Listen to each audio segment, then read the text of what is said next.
Alright guys, so today we are going to continue our conversation dealing with equations. And so the first thing that we're going to talk about is the different ways to write an equation. Now we have spent all last week talking about y equals mx plus b. And we also know that as the slope-intercept form because it shows me my slope, right? So remember m is the slope and then b is the y-intercept. And so that's kind of the equation that we have been using, and we're going to continue to use that as our default one, right? So if we have something that's not a slope-intercept form, we're going to go ahead and write it as slope-intercept. So for example, if we have, it says write an equation with a slope of -2, remember my slope is my m, and my y-intercept of 0, 8, so that 8 is my b. So then my equation would be y is equal to, again, -2x, the slope goes with m, or the slope goes with x, and so then the y-intercept is a +8. So the equation would be y is equal to -2x plus 8. Now, the other way to write a linear equation is called standard form. So you guys will see that as ax plus by is equal to c. Now, the problem is our calculator does not graph standard form. And so we're going to practice how do we convert it in from standard form to slope-intercept form so then we can then graph it in Desmos. All right, so there's 2 steps in order for me to convert it. All right, so step 1 is going to be to move my x. Okay, and we're going to move it the same way we have moved for equations, right? So the first thing I'm going to do is I'm going to move this +2x to the other side. And if it's a positive, I'm going to go ahead and subtract 2x from both sides. Okay, so that makes this go away, and I'm left with 3y. Okay, now I can't combine a -2x and a 7, so it's literally going to say -2x and a +7. Okay, and I put the 2x, the -2x first because, again, remember when we write in y equals mx plus b, the mx is first. Okay, so once I have moved my x, my second step is going to be to divide everything. Okay, and sorry.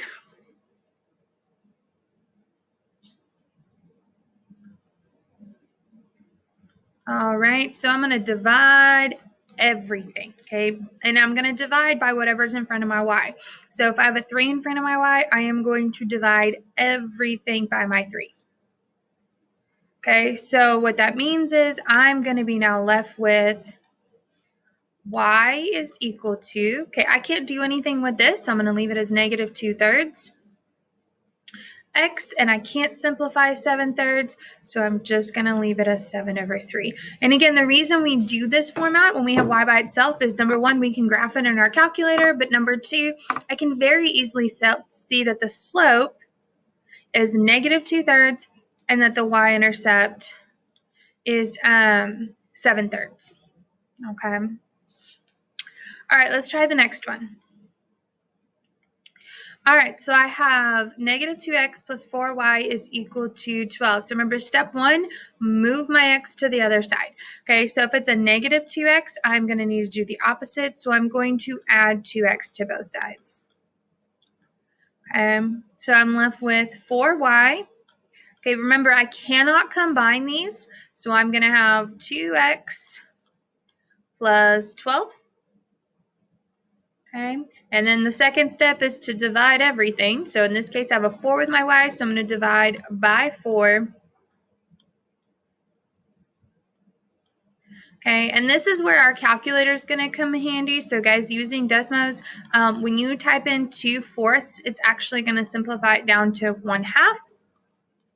And 12 divided by 4, because that's what this really says right here. It says 12 divided by 4 when it has that fraction. Okay, so 12 divided by 4 is a +3. Okay, so again, here's my y equals mx plus b, and again, my slope is my 1/2. My intercept, right, my y-intercept where it crosses the y-axis is 3. Okay, let's practice a couple more. All right, so 5x minus 8y is equal to 20. So again, step 1, move my +5x. So I'm going to subtract 5x. because it's positive, right? So cancel these guys out. Be careful when you bring this down. If there's a negative in front of your 8, okay, we're going to keep that negative. And remember, I cannot combine these. Please do not try to make this 15. You cannot combine them, so you just bring the negative 5x, and then it's plus 20 because the 20 is positive. All right, and in here, we're going to go ahead and divide by everything. And notice I'm dividing by the negative 8, right? I want to keep that negative with it. And so if I type that into Desmos, okay, so the first one that I have is negative 5 over 8. So again, I have negative 5 over 8. Okay. Sorry. If you want to type in negative 5 over negative 8, so notice it's going to tell me it's a positive 6.25, or you can click the little fraction bar, and it's going to tell me that that is a positive 5/8. So I have y is equal to positive 5/8 x. Okay, and then again, I'm going to type this 20 divided by negative 8.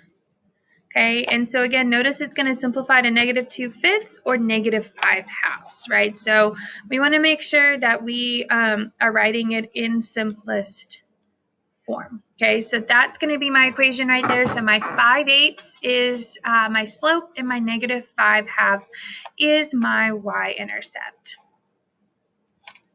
All right, so let's look at the next one. So I have negative 35x plus, or negative 7y equals 15. All right, so move the x first. So I'm going to add 35x to both sides. Again, because it's a minus in front of it, we always want to make sure we are doing the opposite. And so I'm going to be left with a negative 7y. Be careful when you bring that down. And then I have 35x plus 15. Again, it's plus 15 because that 15 is positive. And please do not ever try to combine them, because one has a variable with it, one does not. Okay, and then my last step is, remember, divide by everything. So I'm going to divide negative 7. Okay, divide by negative 7. Okay, so I'm left with here just a y, which is what I want. Okay, 35 divided by negative 7. Again, we're going to put that into the calculator. So I have 35 divided by negative 7. Oops. 35 divided by negative 7.